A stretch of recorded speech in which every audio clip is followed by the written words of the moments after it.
everyone! Thanks for tuning in to the 11th episode of the Handmade with Heart podcast. On this episode, I interview Lena from Pixie and Thistle. We talk about how Lena uses her background in illustration in her small business, creating a memorable logo that doesn't distract from your product, and things to look for when trying to get into a brick and mortar shop.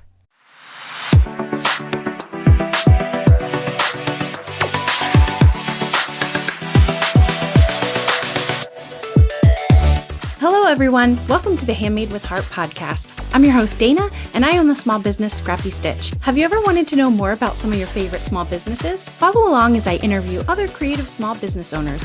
We'll talk about getting started, what an average day for a creator is like, tips and tricks, and of course everything is handmade with heart. Hey Lena, welcome to the podcast. Hi, Why don't you go ahead and introduce yourself and tell us how you got started? I'm Lena from Pixie and Thistle. I've been doing my small business, my micro business, since 2016, the very end of 2016. I started the business because of two things. One, I went to a craft show with my friend and I loved it. The atmosphere, the way that everyone's so nice. I just really enjoyed it. And then the other thing is the little tomties that I make, Tomta. I read a book with them and I loved them and I started making them. So that was like those two things kind of dove me into creating a small business. They are super cool. I saw your work online. I think it was a Creatively Lancaster Instagram post, and I fell in love with them. So explain what they are, because they're like little gnomes. They come from folklore. I love folklore. They're just something that's been around for a really long time. And they're my version of a Nordic gnome. So they've been around so long, and because folklore is the way it is, I felt like I needed to make them unique to me. So I started doing embroidery on them. And that's kind of how I started them, to just kind of make them unique for me. And embroidery was my go-to.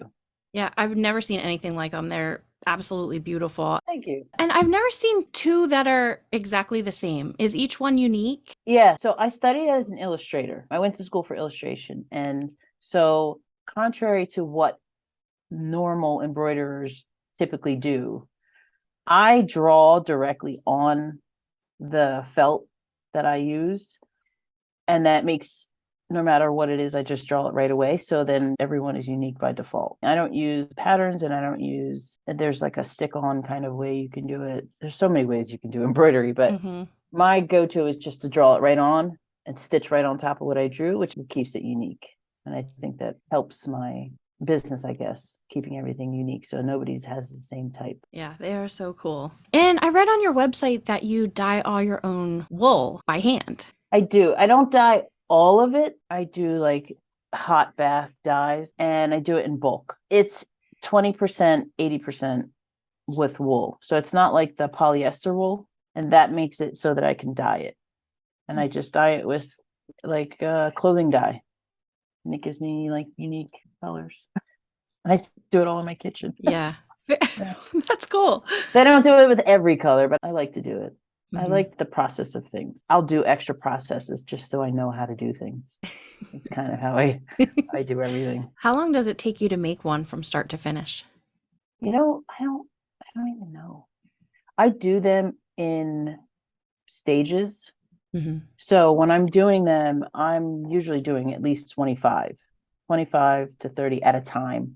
And it takes me about a week from start to finish, fitting it in whenever I can, because my priority is my kids. So I do a lot of stuff with them, and only when they're not here am I working. I have two 8-year-olds and a 17-year-old. So it's like whenever they're not here or whenever they're hanging out, and then I can go do it. So it takes me about a week to get about 25 done. And that's the mini ones that are only 4 inches high. I saw one on your Instagram that was like a giant one that you said it took you, I forget. It was like 20 hours or something like that, or maybe even more than that. Sometimes I get really like hyper focused. And embroidery is also the kind of thing where you can do other things when you're embroidering. So I can be watching a movie with my kids and doing all kinds of things while as long as my hands are moving, I'm happy. Yeah. So I've had a couple that were hours and hours of embroidery work, which I love doing, but is also very hard. because it's hard on my hands because of the fine motor skills, but it's also hard to sell ones that are that time intense because there's a fine line of like how much time you can put into the embroidery to make it worth it. Sometimes people get work that's really well priced for how much work I put into it, but it's just what they get. It's good. It's okay. How did you get started in embroidery? The gnomes. So there's this funny, it reminds me of myself. That's why there's this funny like video that goes around. I don't know the influencer or the whoever that made it. And it's like, I think I can do anything kind of person. So I needed something to enhance my gnomes and make them my own. And so I was like, well, I'll just do embroidery. I started embroidery after I started making gnomes. And it's that, 10,000 hours thing. Like I embroider so much that it just naturally just got better and better after doing it for so long and so much and so many. I just started embroidery just so I could make them unique. How did you get your shop name? Pixie and Thistle started because I wanted to be able to make the gnomes, but I also wanted to make whatever I wanted. So I needed a name that was broad enough that I could be recognized by it, but also to do whatever I want. The actual name itself, I wanted something to signify my children. So I didn't want it to be on the nose because, it's not as fun. The Pixie in the Pixie and Thistle is my daughter, who everything bubbly and sparkly and pink and purple and fluffy, and like that's her to a T. And then the Thistle is her brothers. Both of my boys are very rough and tumble, like rough house type of boys. I just came up with that from that. And then Pixie and Thistle was created. And I read on your website that your black and white logo is very intentional because it allows you to express your love of color and texture. And I did the same thing with mine. The woman who designed my logo originally designed this other one for me, and it had so many beautiful colors in it, and it was really ornate, and I loved it. But I'm like, I cannot use this on a little tag. It has to be something so simple and something that people can recognize. I loved what she originally designed, so I actually paid her for that one so I could print it out and hang it because it was a beautiful piece of artwork, and I was like, oh my gosh, I have to have it. So I was like, I love it and I will pay you for it, but can you design me another one? Yeah. And the other thing was I knew I wanted black shirts, so it had to be something simple that could just go on a t-shirt, on a little tag. Yeah. So I think it's important to think of things like that before you start making a logo. My husband is a graphic designer and I studied illustration. So we know the ins and outs of how to create a logo. And it was intentional because, like you said, with all the colors and all the things that we use with the fabric, having a logo that has a lot of color is not helpful. You have to be able to put it on things that don't detract from your products. Mm-hmm. And black and white doesn't distract. It's also cost effective. It costs a lot more to print a color thing every single time. At least it used to. It might be different actually now with digital imagery and stuff, but it used to be.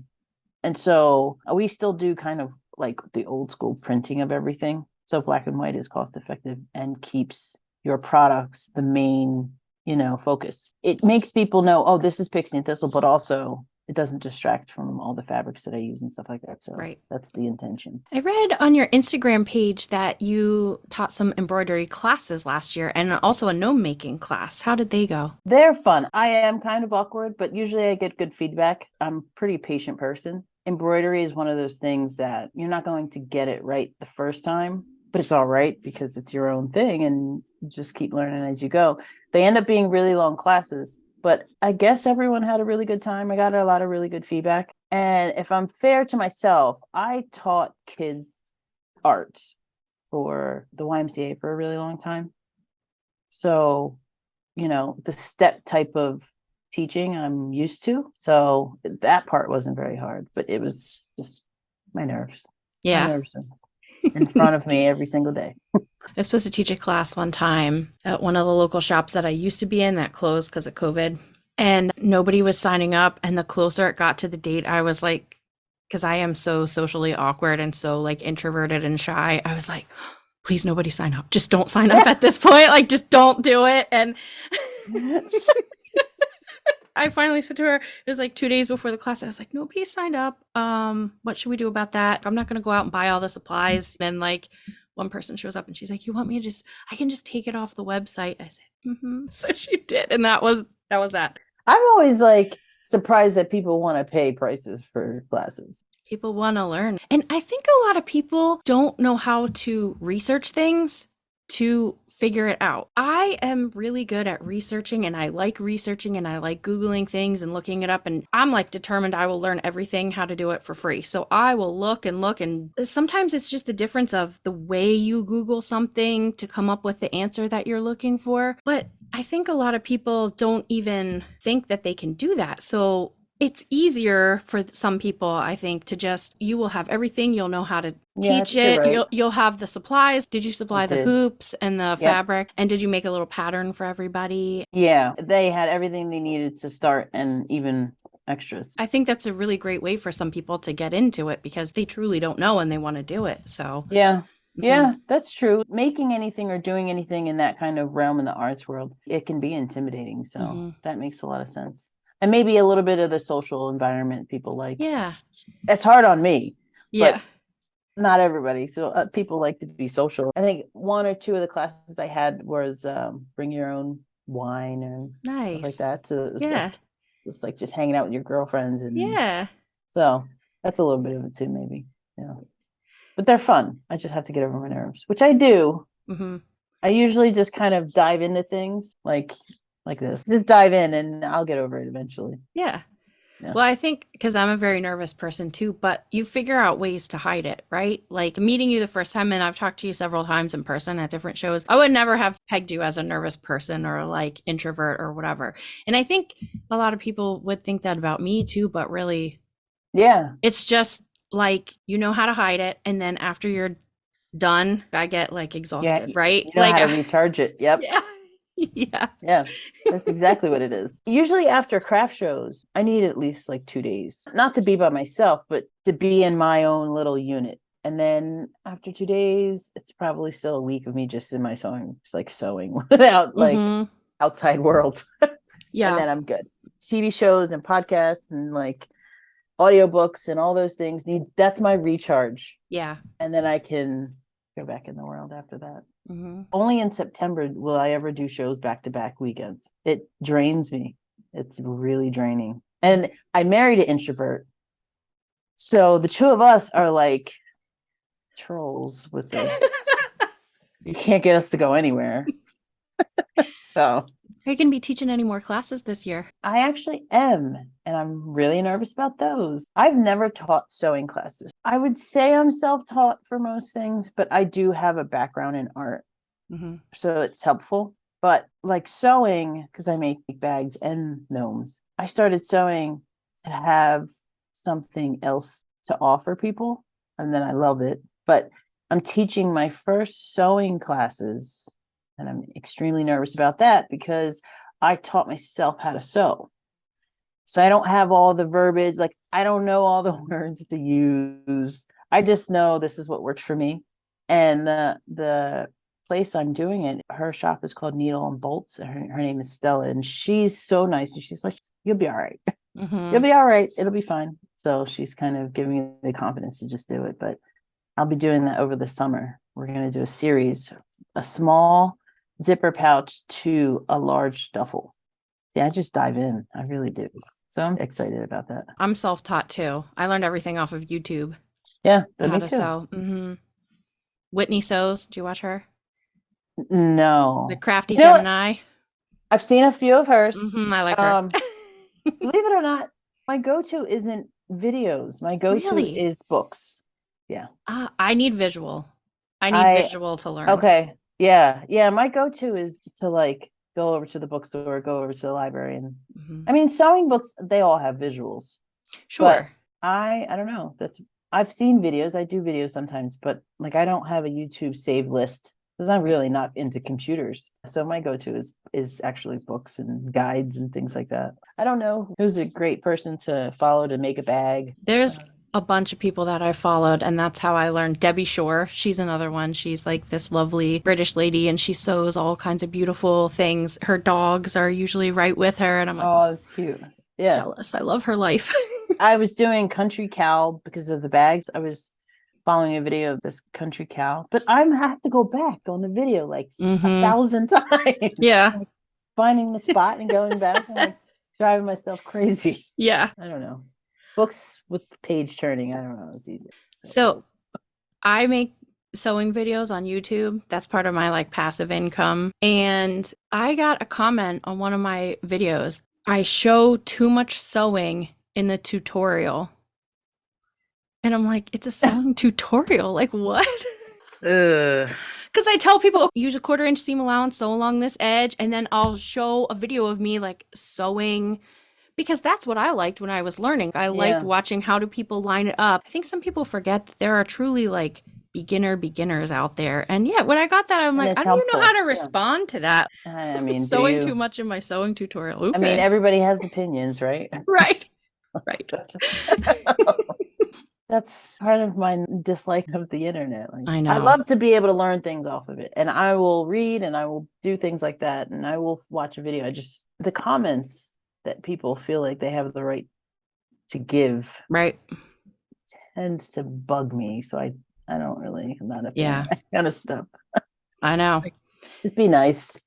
Right. Just be nice. Nobody's asking for you to judge me. Yeah. I don't know. Why is that such a hard thing for some people? I don't get it. So you say you don't spend a whole lot of time on social media, but where would you find yourself spending the most time? If I was to do that, screen time on my phone, it would be Instagram, audiobooks, Instagram and audiobooks. Like, that's it. Do you try to set a schedule like, oh, I'll post once a week or every couple of days, or you just whatever, right? That's how I am too. I don't have a schedule. I don't do that for anything. It's really bad. I'm chaotically organized. I know I should post more videos, so I post more videos.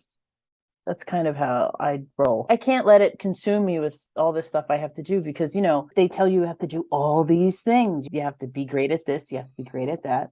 And it's impossible. I don't like to stress myself out with all that kind of stuff. So I pick and choose what I'm going to do and what I'm not going to do. And if it works, it works. But it also grows my Instagram and things like that organically. I'm not really worried about it so much. I do what I can.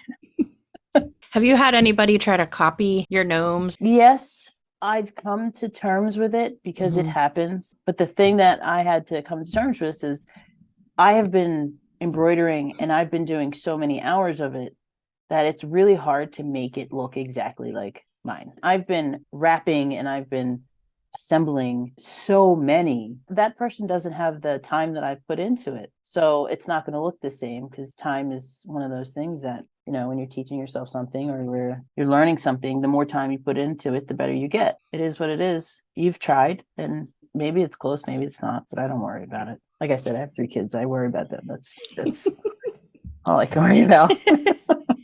That's enough. And yours come with a little story too, right? Yes. It's the story card and it just tells you like a small little couple sentences of where they come from, what they're supposed to do. One thing that I noticed about your work is you use such beautiful color combinations. Where do you get your inspiration for that?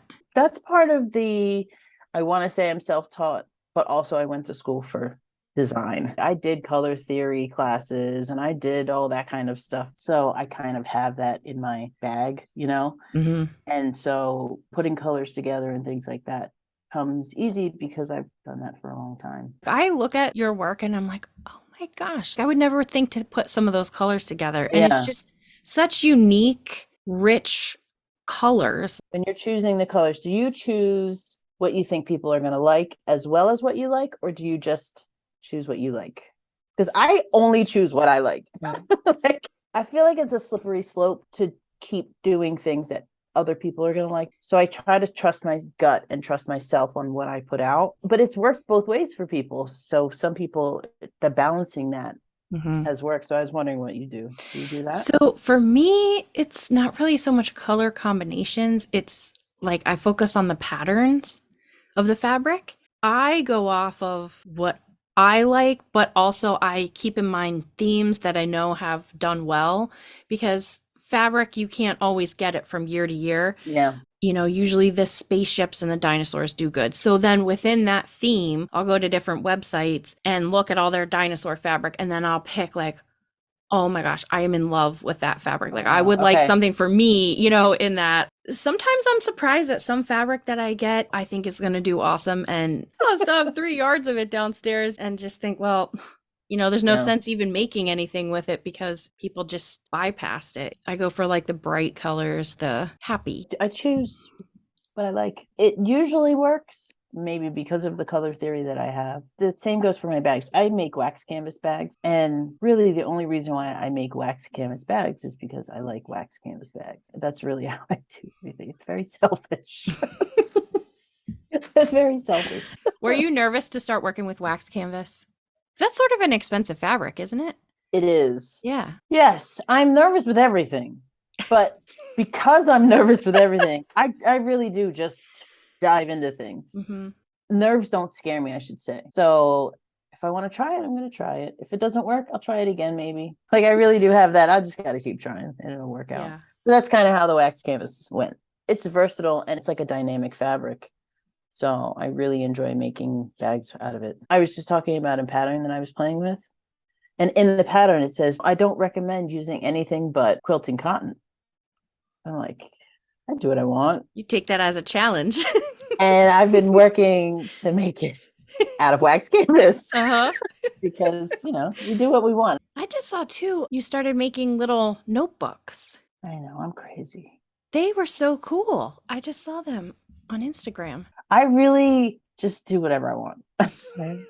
Like, I don't have any rhyme or reason behind anything. I wanted to make a notebook and I used versatile fabrics like the cork. I use a lot of cork. I use a lot of wax canvas. And cork is one of those materials that you can have raw edges. I just challenged myself to things. I was like, how could I do this? How can I make a cover? And so I made like a mock-up of a paper version of it. I wanted to incorporate embroidery on it. So I did that. And that's kind of how I do everything. Just kind of, let's see how it works. It could have turned out really bad, but sometimes they turn out bad.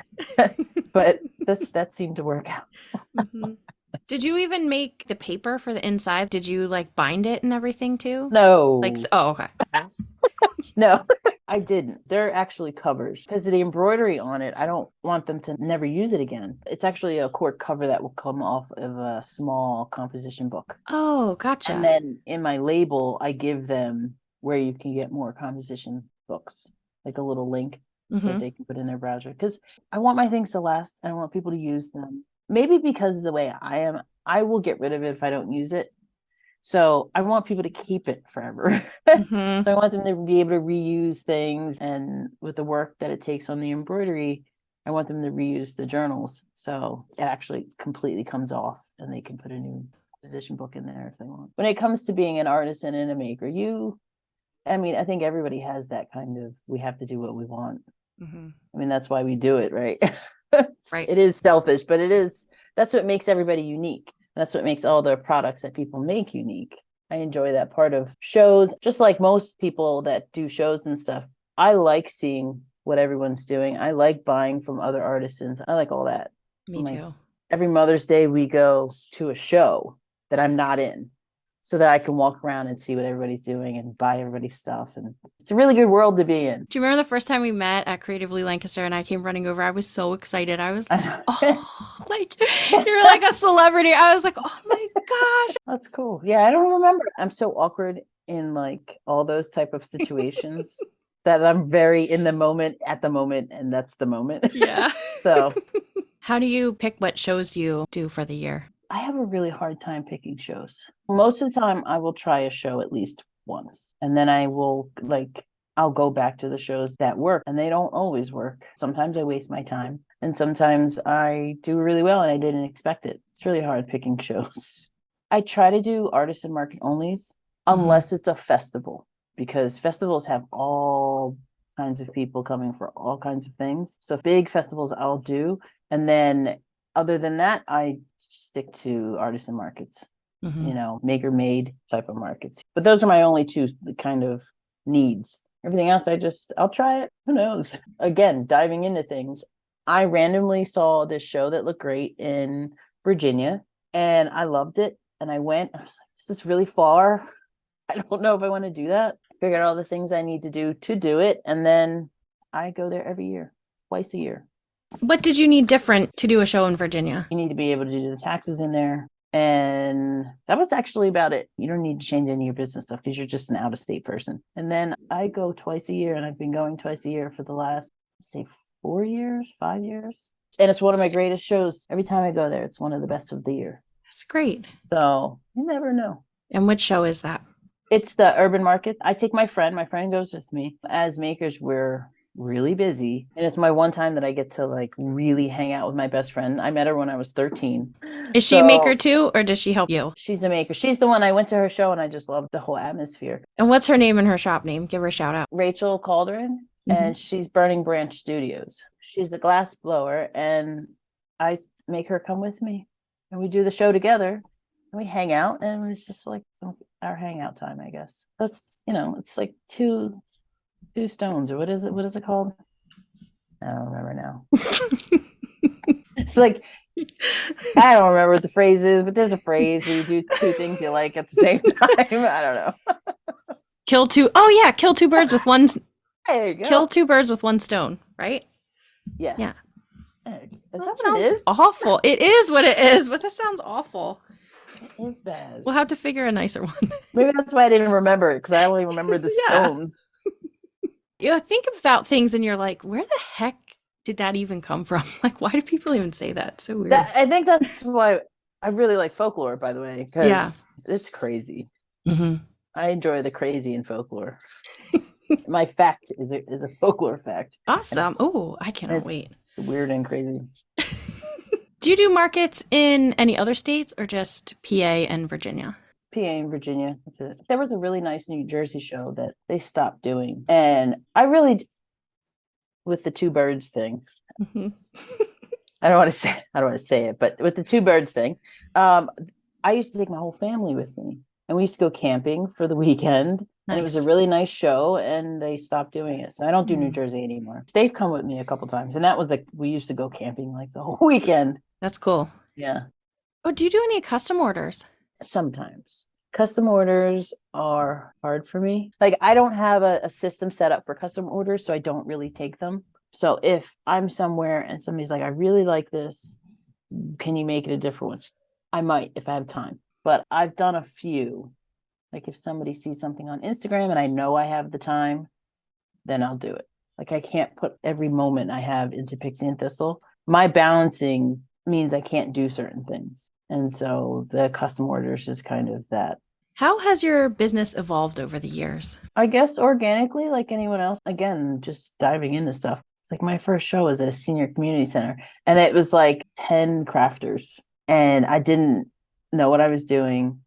And I went from that to doing like huge shows, just trial and error. I have goals that I set for myself every year. I think my love of learning things helps, because I don't mind messing something up, or I don't mind not doing such a great job at something, because I'll just keep trying it.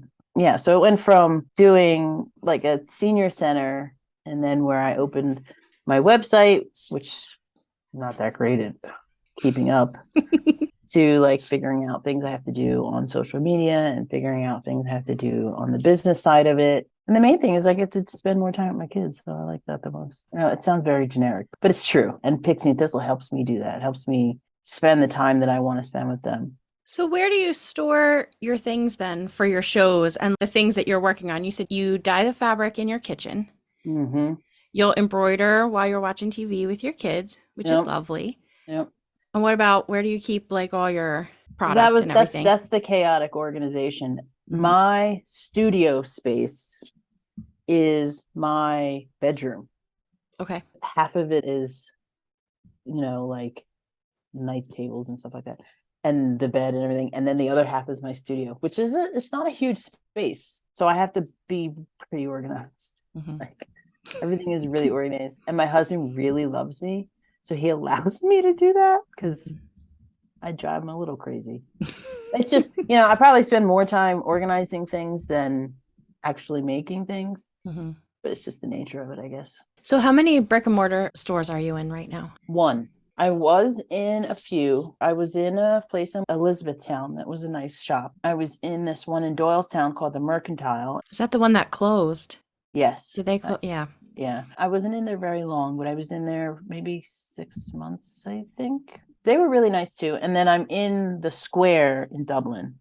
They all saved me during COVID because I just put all my stuff in shops instead of shows because we weren't doing shows. So between those shops that remained open somewhat, a lot of them did shipping and things like that. So between that and like making random things like masks, that let me keep Pixie and Thistle going during COVID.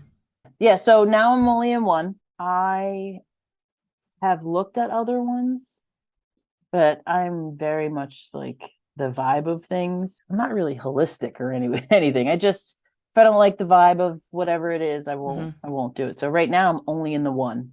I love it. She's not allowed to make me leave ever. It's just the way it's run, because that matters. The way that it's run, the way that everything is kept up, the way that social media runs, it's all very important for your sales. So I just really like how she does everything. The first shop I was ever in closed due to COVID, and it was so close to me. And it was such a shame because she had such a great shop. She was always doing stuff for the vendors. Like, she was always very fair. Everything was online. They used the Ricochet system, which was wonderful. I could see what sold. What do I need to restock? Great communication. I got spoiled, right? Yeah. Being in that shop. And then some other shops, I'm like, oh, you don't have like an online system that I can see. It's just very different depending on where you go. Your sales will show it. I mean, your sales in those shops show. Yeah. I'm really thankful because of the COVID. I mean, COVID put a lot of people out. Yeah. A lot of people that were creating weren't able to do it anymore. Shops had to close. But, an interesting thing is a lot of people also started during COVID too, because they were bored. You know what I mean? Like, it's sort of weird because I do know what you mean. Yep. Yeah, there was a lot of people who that was their livelihood and they ended up having to stop because they couldn't do it. But then other people didn't have anything to do. So then they started they started, trying something new. So sort of interesting how that happened. Yeah, that's true. And some of them did it for a little while and stopped. Right. And some of them still do it. So, yeah. What plans do you have for your business this year? Well, I'm going to maintain. I like to bring out new things just because I like to do new things and keep people happy. Like I said, I do have a list of things that I want to really focus on, and my website is one of them. I am absolutely terrible at keeping my website updated. Do you use Shopify? I use Squarespace. Okay. I don't do Etsy. I don't like Etsy. I'm not one of the makers and artisans that like Etsy. My friend does really well on Etsy, but I don't like all of the constraint that it puts, with all the things that you have to do. And I'm not really a fan of that. So I started my own, but I'm really terrible at updating it.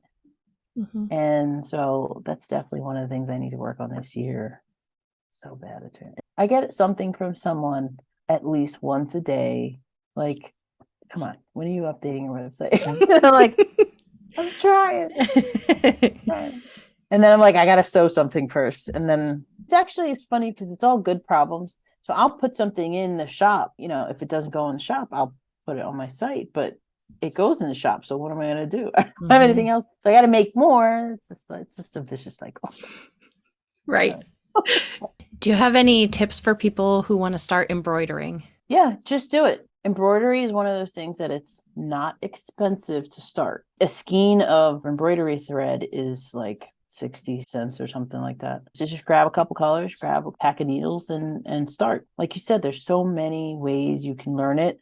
Whatever way you like learning, it's out there. So if it's through books like me, through internet videos or whatever, it's out there. So just look for it and start. Just start. Embroidery is one of those things that there's a step to everything. It just feels intimidating. It's not intimidating. And then it's one of those things, once you get a hold of it, you can sit and do it whenever you have free hands, and create whatever you want to create. And it doesn't have to be the traditional either. You can just do whatever you want. Just do whatever you want. Mm-hmm. I've seen amazing embroidery art that is not anywhere near anything I've ever done in my life or seen before. It's just, people thinking outside the box and just doing it. So, do you know, I think she goes by the name Fiance Knowles on Instagram. No. And she will embroider on like tennis rackets. And it's portrait embroidery, a lot of it. And it's amazing. It's just amazing. Yeah. People are amazing. That's my favorite thing about Instagram, which is why I'm always on Instagram, I guess. Mm-hmm. Why that's the one I'm always watching, because I'm really not doing stuff for myself. I like looking at other people's stuff. There's some amazing artists on there. Yeah. If you could go back to when you started your small business, is there anything you would do differently or anything you wish you knew before you started? The business part of the business. I have the artistic background, but I don't have the business background. Mm-hmm. So that is definitely something that I struggle with every year. And this is somebody struggling with, like, say, the taxes. I still go to H&R Block. They still do my business taxes because I don't know what I'm doing. So, like, I pay all this crazy money to H&R Block just so they can make sure I'm, Right. But there's a lot of that stuff that I just didn't have a clue about. So I wish I would have learned a little bit. Not that it would deter me, but I wish I would have known more. So it's not such a struggle. Yeah, it's so much to learn when you're first starting out. And even to keep going, you're always learning something new or something different, or things change. Because probably when you started too, I forget what year this happened, but I was on Etsy and there was no like sales tax online when I started. And then the law changed. So then everyone was scrambling. Well, am I going to have to keep track of that, sales tax for all over the country, or how's that going to work? And that was like super stressful. And then I sort of stopped for a little bit. And then Etsy came out with a thing and they're like, we'll take care of it. But now I don't even do Etsy anymore. So I have such a hard time with it. My accountant through HR Block, who I've gone through forever, he's like, this is what you need to give me. And I have that. Yeah. And then we work it through that because I have no idea. I need help on that stuff all the time. Yeah. He's like the godsend. It's very difficult, that kind of stuff for me. Yeah. I've been going to a guy the last couple of years, but it is expensive for small business taxes. I think I pay him $300 or something like that to do my taxes. I never know if I'm giving him the right stuff or not. You know what I mean? Like, he will mail me a packet that I have to fill out. I don't even understand how to even fill it out. So I usually just give it back to him blank. And then I'm like, but here's my documents that I've saved all year. And here's my little spreadsheet. And I'll give you this. And I have no idea about this. Yeah. Yeah.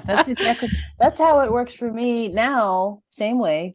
And only because of trial and error have I figured out what to give in that regard. Mm-hmm.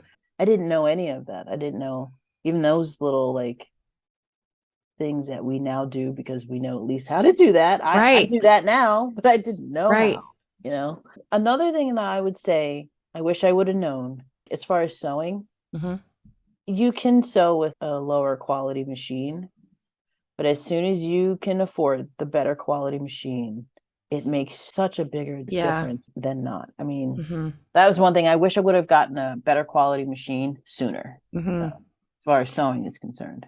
When people ask me that, I tell them the same thing because I started with like a cheap, I think it was like a $60 sewing machine, and the bobbin never worked right. And I just wanted to throw it across the room because I couldn't do anything with it. It was always jamming up and it was, the stitches were uneven. Then later I bought a $300 sewing machine. What, are we the same person? I did the same thing. Yeah, it was the little brother from Walmart, and it was like $300. And I love that sewing machine. It lasted me forever. And then once I got that, I'm like, this is the best thing. It had a top loading bobbin and it was like wonderful. And I used that forever. And then last year I just upgraded to a Juki semi-industrial. Mm-hmm. But when people ask, like, what should I get to get started? I'm like, buy the brother. I know it's going to sound like a lot of money, but there's a lot of features and I've never had a problem with that. And I still have it because I love it. Yeah. It's sitting on my shelf. I guess that's the same for me in what I make. Mm-hmm. It's why I don't use polyester felt. That's why I prefer wax canvas. I prefer things that are durable because it makes for nicer things. So with the sewing machine, it's that. I would have told myself, get a better machine sooner. Mm-hmm. Yeah. Well, we are nearing the end of the podcast. So that means I get to hear your fun fact. What's your fact? It's a crazy fact. I love it already. I wrote it in my phone. So it's like a 2-parter, 3-parter. So there's 5 types of folklore.